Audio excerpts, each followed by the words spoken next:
যাই হোক, আমরা এখনো বলছি যে আমরা অবিলম্বে এগুলো সমস্যার সমাধান করে নির্বাচনের তফসিল ঘোষণা করেন, নির্বাচন দেন।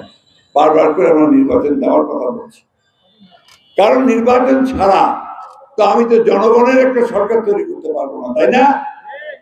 কি আমার কথাটা বুঝতে পারছেন তো? এই যে নির্বাচন দেরি করার চেষ্টা করা, ডিলে করার চেষ্টা করা, এই কয়েকটা দল মিলে আমরাও চেষ্টা করেছে। কারণ কি?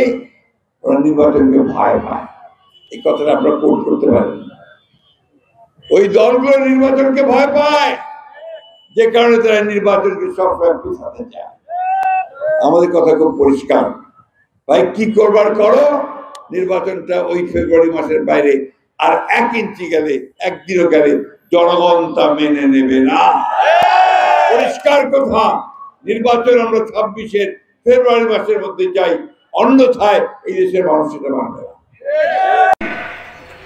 একটা পুলিশকে মারে ফেলল, তারপর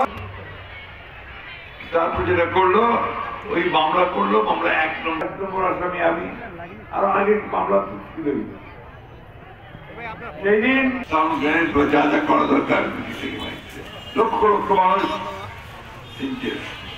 কি অশেষ রহমত দেখেন, 1 বছরও যায় নাই আওয়ামী লীগ পালাবার সময়। ছবিটা দেখেছেন তো, ওই যে এয়ারপোর্টে হেলিকপ্টার আছে, শাড়িটা ব্যবহার করে বলছি যে আপনারা যেভাবে দেশ চালাচ্ছেন, মানুষের অত্যাচার করতেছেন,